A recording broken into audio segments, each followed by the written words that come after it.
नमस्कार फ्रेंड्स, मैं प्रशांत स्वागत करता हूँ आपका आज के इस वीडियो में। होप आप सभी अच्छे हो। आज के इस वीडियो में मैं आपको पीवीसी केबल और एक्सएलपी केबल क्या होती है और इनके बीच में क्या डिफरेंस होता है ये बताने वाला हूँ। इसके अलावा कुछ केबल ऐसे भी होती है जहाँ पर पीवीसी और एक्सएलपी दोनों लिखा हुआ होता है। आखिरकार ऐसा क्यों होता है इस पर भी हम बात करने वाले हैं। तो चले बिना देरी करे वीडियो स्टार्ट करते हैं। सबसे पहले हम कुछ मिस्टेक्स पर बात करेंगे जो कि हम सभी से होती है।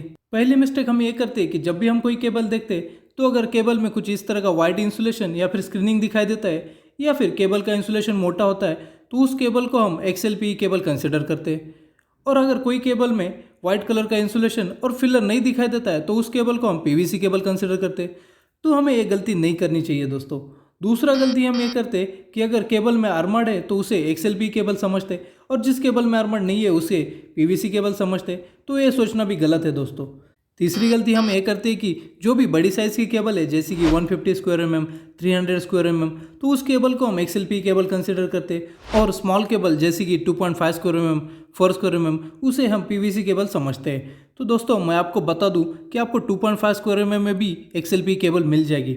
तो ये मत सोचना कि स्मॉल केबल हमेशा पीवीसी होती है। ये सब गलतियां हमें नहीं करनी चाहिए दोस्तों। अभी आप सोच रहे होंगे कि आखिर पीवीसी में और एक्सएलपी में क्या अंतर है और कौन सी केबल कहाँ यूज की जाती है। आपके मन में ये भी सवाल होगा कि केबल को पीवीसी या फिर एक्सएलपी केबल क्यों कहा जाता है। तो चलो मैं आपको बता देता हूँ कि केबल को पीवीसी केबल या फिर एक्सएलपी केबल क्यों कहा जाता है। जिस केबल में कंडक्टर इंसुलेशन के लिए पीवीसी मटेरियल यूज किया जाता है उस केबल को पीवीसी केबल कहा जाता है और जिस केबल में कंडक्टर प्रोटेक्शन के लिए एक्सएलपी मटेरियल का इंसुलेशन यूज किया जाता है उसे एक्सएलपी केबल कहा जाता है। दोस्तों पीवीसी पॉलीविनाइल क्लोराइड का शॉर्ट फॉर्म में और एक्सएलपी क्रॉस लिंक पॉलीथिलीन का शॉर्ट फॉर्म है। तो जैसे कि मैंने बताया पीवीसी हो गया या फिर एक्सएलपी हो गया वो दोनों मटेरियल का उपयोग हमारे कंडक्टर के इंसुलेशन के लिए किया जाता है।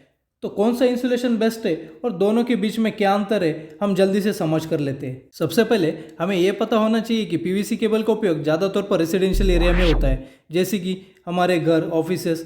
वही अगर एक्सएलपी की बात करें तो सबसे ज़्यादा उपयोग इंडस्ट्रियल एरिया में किया जाता है। अब आपके मन में ये भी सवाल आया होगा कि आखिर पीवीसी को रेसिडेंशियल एरिया में क्यों और एक्सएलपी को इंडस्ट्रियल एरिया में क्यों यूज़ करते। तो इसके कई सारे रीजंस है दोस्तों।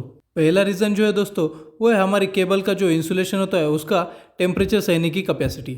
अगर हम पीवीसी की बात करेंगे तो केवल 60 to 70 डिग्री सेंटीग्रेड टेम्परेचर तक पीवीसी केबल का जो इंसुलेशन होता है वो अच्छी तरह से परफॉर्मेंस करता है। केबल का टेम्परेचर और सराउंडिंग टेम्परेचर 70 डिग्री से अधिक होता है तो पीवीसी केबल का जो इंसुलेशन है वो अपना इंसुलेशन प्रॉपर्टी छोड़ देना स्टार्ट करता है और उस केस में फॉल्ट आने की शंका बढ़ जाती है। दूसरी तरफ अगर आप एक्सएलपी केबल देखोगे तो एक्सएलपी केबल 90 डिग्री सेंटीग्रेड तक अच्छे से परफॉर्मेंस करती है।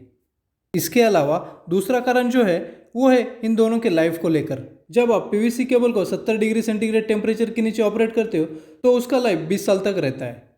और दूसरी तरफ अगर आप एक्सएलपी केबल को ज़्यादा टेम्परेचर यानी 90 डिग्री सेंटीग्रेड तक के टेम्परेचर के नीचे यूज़ करते हो तो एक्सएलपी केबल का लाइफ जो है वो 40 ईयर्स तक रहता है। तो आप देख सकते हो कि कितना बड़ा डिफरेंस है दोनों के लाइफ को लेकर। इन दोनों की ओवरलोड और शॉर्ट सर्किट के समय टेम्परेचर की जो कैपेसिटी होती है वो भी डिफरेंट है। ओवरलोड केस में पीवीसी केबल 90 डिग्री सेंटीग्रेड तक सह सकती है और शॉर्ट सर्किट केस में 135 डिग्री सेंटीग्रेड तक सह सकती है। वही अगर हम एक्सएलपी की बात करेंगे तो एक्सएलपी की रेंज काफ़ी ज़्यादा बढ़ जाती है।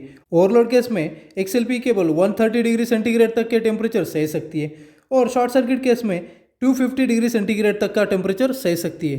अब आपको काफ़ी डिफरेंस जो है दिख रहा होगा दो केबल के बीच में। इनमें और भी डिफरेंसेस होते हैं जैसे कि एक्सएलपी मटेरियल जो होता है वो इलेक्ट्रिकल के साथ साथ अच्छा मैकेनिकल स्ट्रेंथ भी देता है। जैसे कि अगर आपको मॉइस्चर एरिया में केबल यूज़ करनी हो या फिर ऑयली एरिया में या फिर केमिकल एरिया में तो आप एक्सएलपी केबल को ईजिली यूज़ कर सकते हैं। एक्सएलपी केबल पीवीसी केबल के मुकाबले में ज़्यादा oil resistant, chemical resistant, acid resistant होती है। इसी तरह आपको कई सारे फायदे देखने को मिलेंगे एक्सएलपी को लेके और इसी कारण से अगर आप इंडस्ट्रियल एरिया में देखोगे तो ज़्यादा एक्सएलपी केबल यूज़ करते हैं। अभी हम बात करते हैं कि आप कैसे पता लगाओगे कि ये एक्सएलपी केबल है या फिर पीवीसी केबल है। आपको सबसे पहले केबल को अच्छे से देखना है। आपको केबल के ऊपर कुछ लिखा हुआ नज़र आएगा, वहाँ पर आपको केबल के टाइप के बारे में पता चलेगा। जैसे कि मेरे पास ये केबल है जिस पर CU/XLP/CTS/PVC 12/20 लिखा है। तो इसमें से जो CU लिखा हुआ है वो कंडक्टर का मटेरियल डिफाइन करता है जैसे कि कॉपर है या एल्यूमिनियम। उसके आगे केबल का इंसुलेशन के बारे में लिखा हुआ है जैसे कि XLPE है, यानी कि हमारी केबल XLPE है। उससे आगे CTS लिखा हुआ है, जिसका मतलब है कॉपर टेप शेल्डिंग। अगर आप ध्यान से देखोगे तो आपको ये जो शेल्डिंग है वो दिखाई देगी, जो मैकेनिकल स्ट्रेंथ देने का काम करती है, और उसका मटेरियल कॉपर है, इसीलिए C लिखा हुआ है, CTS कॉपर टेप शेल्ड। इसके आगे अब दोस्तों आपको PVC लिखा हुआ दिख रहा होगा। जैसे कि मैंने पहले ही कहा, कुछ केबल आपको ऐसे दिखेंगे जहां पर आपको PVC और XLP दोनों लिखा हुआ नजर आएगा। तो आप यहाँ पर देख सकते हो कि इस केबल पे XLP एंड PVC दोनों लिखा हुआ है। तो फिर इसका क्या मतलब है? तो इसका मतलब दोस्तों ये है कि हमारा जो आउटर इंसुलेशन दिया है वो PVC मटेरियल का है, और जो अंदर का इंसुलेशन है वो हमारा XLP मटेरियल का है। दोस्तों अगर आप ध्यान से केबल को देखोगे तो जो कंडक्टर है उसके ऊपर जो व्हाइट कलर का फिलर है उसे XLPE कहा जाता है। अब आपको थोड़ा कंफ्यूजन होगा कि कंडक्टर के ऊपर जो ब्लैक कलर का इंसुलेशन है उसे क्या कहा जाए। फिर उसे दोस्तों कंडक्टर स्क्रीन बोला जाता है। इसको इसलिए यूज करते हैं कि कंडक्टर को एक साथ जुड़े रखे। लेकिन जब छोटी साइज वायर की बात करते तो आपको ये कंडक्टर स्क्रीन देखने को नहीं मिलेगी, आपको डायरेक्ट फिलर देखने को मिलता है। अगर ये PVC केबल होती तो सारी चीजें सेम होती और आपको यहाँ पर PVC लिखा हुआ दिखता। अब हम लास्ट में समझ कर लेते हैं कि कौन सी कंडीशन में PVC केबल यूज किया जाए और कौन सी कंडीशन में XLPE केबल यूज किया जाए। इसका जवाब भी काफी सिंपल है दोस्तों।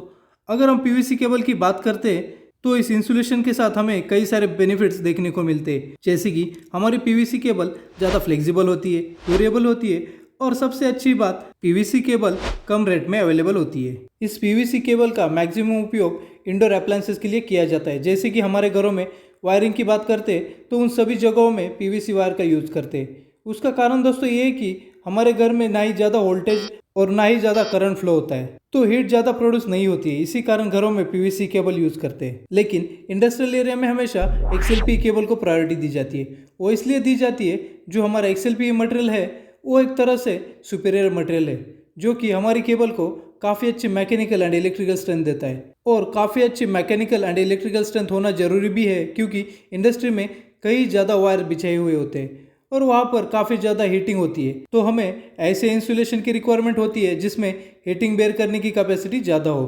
तो इसलिए इंडस्ट्री के अंदर XLPE केबल का यूज ज़्यादा किया जाता है। उम्मीद करता हूँ आपको क्लियर हुआ होगा कि आखिर XLPE एंड PVC केबल क्या होती है और इसके अंदर क्या डिफरेंसेस होते हैं। उम्मीद करता हूँ कि आप सभी को ये वीडियो अच्छा लगा हो, और ऐसे ही नए नए वीडियोज़ के लिए चैनल को लाइक एंड सब्सक्राइब जरूर कर देना।